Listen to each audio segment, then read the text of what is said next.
Assalamualaikum, selamat pagi Bu Nita. Maaf mengganggu waktunya sebentar Bu. Iya, waalaikumsalam Bu Esti. Selamat pagi. Tidak mengganggu Bu, ada yang bisa saya bantu?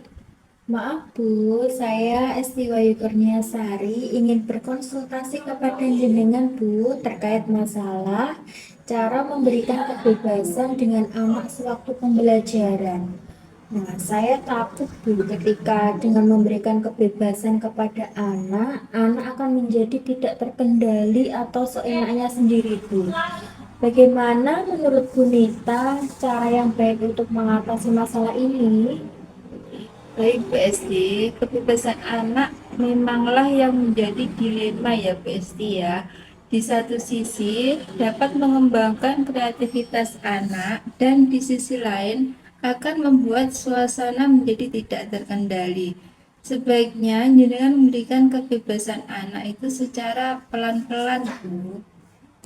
Bagaimana contohnya ya Bu ya? Contohnya, Besti bisa memberikan kesempatan kepada anak dalam berkelompok, melakukan diskusi, tidak dengan yang mengatur kondisi kelas tersebut, Bu. Berikan anak ruang untuk berinteraksi, tetapi juga harus diberikan peraturan agar anak yang melanggar bisa diberi sanksi. Jadi harus membuat kesepakatan kelas terlebih dahulu, Bu. Dengan begitu, nanti anak-anak akan enggan melanggarnya, Bu Esti. Baik Bu, pertanyaan selanjutnya, bagaimana ya Bu dampaknya kepada anak yang sering asik sendiri dalam pembelajaran yang berlangsung Bu? Begini ya Bu Esti ya, untuk mengelola kelas dengan baik, di mana terdapat siswa yang aktif sendiri saat pembelajaran, guru perlu menciptakan tata ruang kelas yang baik. Apabila ruang kelas tertata dengan baik dan teratur, nyaman dan menarik, dapat meningkatkan konsentrasi siswa. Penataan ruang kelas yang tepat bermanfaat bagi guru. Guru dapat leluasa melihat, memantau saat pelajaran. Jika ada siswa yang kesulitan dalam pelajaran, guru dapat sigap membantunya dengan faktor dari siswa yang asik sendiri. Dikarenakan tidak begitu paham dengan apa yang sedang diterangkan oleh guru. Penataan ruang kelas yang tepat dan sesuai dengan kebutuhan siswa itu dapat meningkatkan interaksi antara siswa dan guru, antara siswa dan siswa.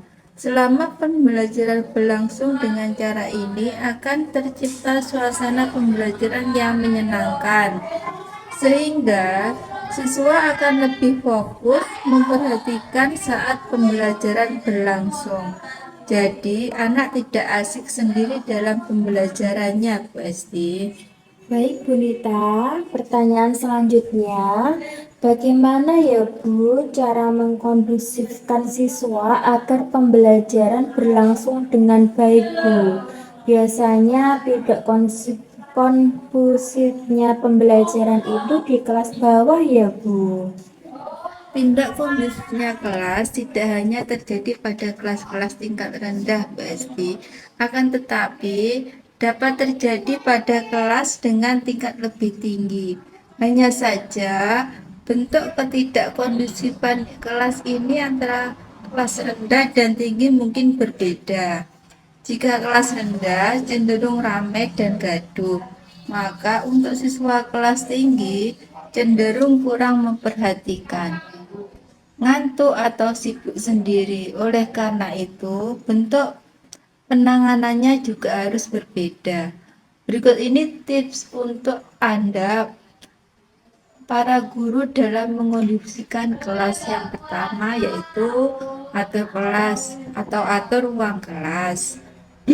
Tip pertama agar tercipta suasana belajar yang kondusif adalah kondisi ruang kelas yang nyaman, ruang kelas yang bersih, rapi, cukup pencahayaan, dan lingkungan sekitar kelas yang nyaman menjadi syarat mutlak agar suasana belajar menjadi kondusif. Yang kedua yaitu atur ruang kelas. Tip pertama agar tercipta suasana belajar yang kondusif adalah kondisi ruang kelas yang nyaman. Ruang kelas yang bersih, rapi, cukup pencahayaan dan lingkungan sekitar kelas yang nyaman itu menjadi syarat mutlak agar suasana belajar menjadi kondusif. Dan yang ketiga, beri kepercayaan kepada siswa. Untuk siswa kelas tinggi, biasanya akan mulai muncul ego atau sifat mulai tidak ingin banyak diatur. Maka tidak ada salahnya jika guru itu mulai memberikan kepercayaan kepada siswa, terutama hal yang berkaitan dengan kegiatan siswa di luar sekolah atau di luar materi pembelajaran. Yang keempat, bangun komunikasi dengan siswa. Kondisi belajar mengajar yang baik juga tidak terlepas dari hubungan antara guru dengan murid. Guru dan murid yang memiliki hubungan yang baik akan cenderung menjalani proses belajar mengajar dengan baik pula. Apabila jika sampai ada siswa yang merasa nyaman atau dekat dengan guru. Yang kelima, empati dan dukungan kepada siswa. Kondisi pribadi masing-masing siswa tentu tidak sama dalam satu kelas. Nah, beberapa siswa mungkin mengalami permasalahan dalam keluarganya. Maka empati dari guru merupakan hal penting bagi dirinya. Oh ya, baik Bu Nita, terima kasih atas waktunya ya Bu. Semoga nanti dengan apa yang disampaikan Bu Nita dapat bermanfaat untuk saya ke depannya untuk mengajar di kelas-kelas tertentu ya Bu. Terima kasih Bu Nita. Iya, Assalamualaikum. sama-sama Mbak Esti. Waalaikumsalam. Semoga sukses